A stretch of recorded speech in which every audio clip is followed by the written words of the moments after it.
31st night కి farm house book చేసుకుని friends తో ఎంజాయ్ చేయాలనుకుంటున్నారా? అయితే వెంటనే డోసే యాప్ ని డౌన్లోడ్ చేసుకుని బుక్ చేసుకోండి. హాయ్ హలో నమస్తే, welcome back to Suman TV. Present మనతో పాటు ఉన్నారు chairman of national security studies UGC centre for human security studies founder and executive director Kanneganti Ramesh Babu గారు.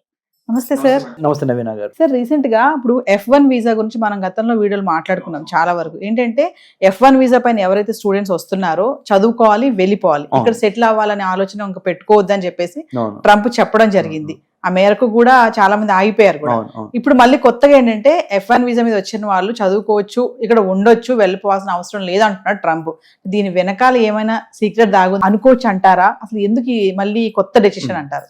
డొనాల్డ్ ట్రంప్ తీసుకున్న నిర్ణయాలు తాత్కాలికమే, టీ కప్లో తుఫానే. ఎందుకంటే ఇండియన్ స్టూడెంట్స్ కదా అమెరికా వెళ్ళి చదువుకోకపోతే ఇండియన్ స్టూడెంట్స్కి నష్టం కాదు, అమెరికా ఎకానమీకి నష్టం అని నేను చెప్పాను. నేను ఎందుకో తెలుసా, వేల కోట్ల రూపాయలు భారతీయ విద్యార్థులు అమెరికాకి ఫీజుల రూపంలో చెల్లిస్తున్నారు.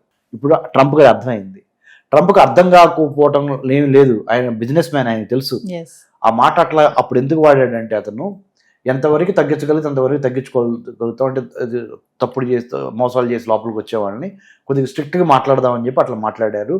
సో ఇప్పుడు టోన్ డౌన్ తక్కువయ్యి పర్లేదు రండి అని మళ్ళీ ఎందుకు అంటున్నారు అని మీరు అడిగారు.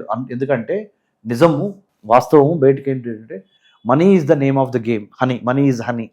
సో ఏ డాలర్లు తగ్గిపోయినా అమెరికన్ ఎడ్యుకేషన్ ఫెడరేషన్, అక్కడ American universities federation, Ivy League universities అంటారు అమెరికాలో, అంటే top universities in the United States of America, అంటే university of California, Berkeley, Stanford, Harvard, MIT, Boston, and then Columbia or Emory university, Carnegie Mellon university, CMU, they're all in the top league. A top league universities plus other universities in the United States of America, they have formed a coalition అంటే అందరూ ఒక చోటకు వచ్చి president Trump మీద lobby ద్వారా, అమెరికాలో ఒక గొప్ప సిస్టమ్ ఉంది. I have done my doctorate in American studies, చెప్పాను మీకు. ఏంటంటే lobbying in the US foreign policy, lobbying in the US domestic politics, అంటే ఒక పాలసీ కోసం లాబీ చేయటం అనేది, పోరాడటం అనేది వాళ్ళకి రాజ్యాంగం ఇచ్చిన హక్కు. అక్కడ లాబీ గ్రూప్స్ ఏర్పడవచ్చు. నేషనల్ రైఫిల్స్ అసోసియేషన్ అని ఒక లాబీ గ్రూప్ ఉంది.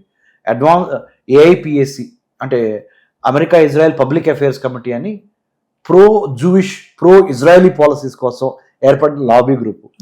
అరబ్ అమెరికన్ అసోసియేషన్ అని, అంటే అమెరికాలో స్థిరపడిన అరబ్స్ వాళ్ళ యొక్క ప్రయోజనాలకి లాబీ చేసే group. Tobacco merchants group lobby group. Gun national rifles association అని very powerful, very rich lobby group.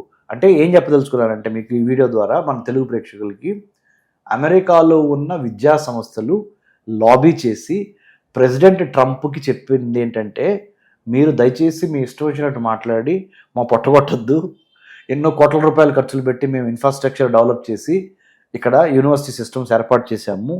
ఆ యూనివర్సిటీ సిస్టమ్స్లో ఇండియన్ స్టూడెంట్స్ మేజర్ చంకు, చైనాను కూడా అధిగమించి ఇప్పుడు India number 1. Non resident Indians, అంటే ఇండియాలో పుట్టి అమెరికాలో చదువుతున్న భారతీయ విద్యార్థులు చాలా పెద్ద సంఖ్యలో ఉన్నారు. కొన్ని వేల కోట్ల రూపాయలు పర్ యానం, అంటే ఒక సంవత్సర ఆదాయం అమెరికన్ యూనివర్సిటీస్కి వస్తుంది. సో ఈ యూనివర్సిటీస్ అసోసియేషన్స్ అన్నీ వెళ్ళి అమెరికన్ ప్రెసిడెంట్ మీద, US గవర్నమెంట్లో US లో 2 రకాల సభలు ఉంటాయి. ఎగువ సభ ఏమో సెనెట్, దిగువ సభ ఏమో హౌస్ ఆఫ్ రిప్రజెంటేటివ్స్, అంటే మనకి రాజ్యసభ, లోక్సభ లాగా. వాళ్ళ లా మేకర్స్ని కూడా వీళ్ళు వెళ్ళి యూనివర్సిటీ సిస్టమ్స్లో ఉన్న అన్ని అసోసియేషన్స్ వెళ్ళి అమెరికాలోవి మొరబెట్టుకున్నాయి, ఈ ప్రెసిడెంట్ ట్రంప్ గారిని కొద్దిగా కూల్ అవ్వమనండి, లేకపోతే మాకు ఇక్కడ రావట్లేదు. ఎందుకంటే అమెరికాలోకి వచ్చి విద్యాభ్యాసం చేసే స్టూడెంట్స్లో అతి ముఖ్యమైన వాళ్ళు ఇండియా వాళ్ళు. So these are the reasons అండి. అందుకని డొనాల్డ్ ట్రంప్కి అర్థమైంది. అందుకని టోన్ డౌన్ చేసి స్లోగా ఇప్పుడు పర్లేదు, F1 మీద కూడా ఇవ్వండి వీసాలు, కాకపోతే మీరు మంచి ట్రాక్ రికార్డ్తో రావాలి, దొంగ ఆదాయ మార్గాలు చూపించి రావద్దు, ఈ క్వాక్స్ని నమ్మొద్దు, అంటే మధ్యవర్తులు నమ్మొద్దు, ఇలాంటివన్నీ డొనాల్డ్ ట్రంప్ గారు వాటి మీద చెప్తున్నారు. సో అందుట్లో తప్పేం లేదు, అలా చెప్పడంలో తప్పేం లేదు. తప్పేడలో ఎక్కడ వస్తుందంటే జాతి వివక్షత కానీ లేదా ప్రాంత వివక్షత కానీ, అంటే territorial discrimination based on territory or country, discrimination based on color, మన స్కిన్ కలర్ని బట్టి, డిస్క్రిమినేషన్ బేస్డ్ ఆన్ రిలీజియన్, ఇవి లేకుండా ఓన్లీ మెరిట్ ప్రకారం మీరు వచ్చి చదువుకుంటానంటే మాకేం ప్రాబ్లం లేదు అనే విధంగా అతను మాట్లాడుతున్నాడు ఇప్పుడు. Yes. So I think Donald Trump గారికి అర్థమైంది ఏంటంటే let's make America great again అనే నినాదం కదా. మరి అమెరికాని గ్రేట్ చేయాలంటే అర్థం ఏంటి? అమెరికాకి డబ్బులు రావాలి. అమెరికాకి డబ్బులు రావాలంటే విద్యా వ్యవస్థ ద్వారా డబ్బులు రావాలి. అలాంటి అమెరికాకి డబ్బులు వచ్చే విద్యా వ్యవస్థని లేనిపోయి పిచ్చి పిచ్చి రూల్స్ పెట్టి నాశనం చేయొద్దు అని చాలా గట్టిగా అమెరికాలో ఉన్న సెనెట్కి, హౌస్ ఆఫ్ రిప్రజెంటేటివ్స్కి, American universities association, American secondary higher education institutes and associations have come together and lobbied and conveyed in a very strong sense message to United States of American president not to meddle in these kind of issues and then not to impose too many sanctions.